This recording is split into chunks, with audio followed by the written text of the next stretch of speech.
Hi friends, நம்ம வந்து government uniform சட்டையை வந்து பெண்கள் சட்டை தான் இது. எப்படி மடிக்கலாங்கிறத பார்ப்போம். நம்ம என்ன பண்ணணும் அப்படின்னா, மேலே உள்ள பட்டன் கழுத்துக்கிட்ட இருக்கிற ஒரு பட்டனையும் போட்டுட்டு லாஸ்ட்டாக ஒரு பட்டனையும் போட்டுக்கோங்க.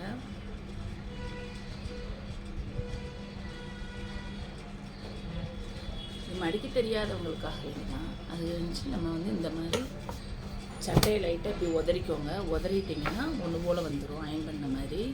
திருப்பி இப்படி பரட்டி போட்டுட்டு இந்த பகுதியை வந்து இந்த மாதிரி மடிச்சிருங்க. ஒரு சைடு திருப்பி வந்து பார்த்திங்கன்னா இந்த சைடு இந்த மாதிரி மடிச்சிட்டிங்கன்னா பாருங்கள் கரெக்டாக இருக்கும். இது நீங்கள் இப்படி ஃபோல்டு பண்ணி இப்படி வைக்கணுன்னாலும் வைக்கலாம். நான் வந்து ரெண்டே மடிப்பு மடிக்கிறேன். இந்த அளவுக்கு மட்டும் வச்சுட்டிங்க அப்படின்னா நீட்டாக வந்து மடிப்பு வந்துடும். இவ்வளோ நாங்கள் ஈஸியான வேலையில் நம்ம மடிச்சுக்கலாம். Okay, thank you.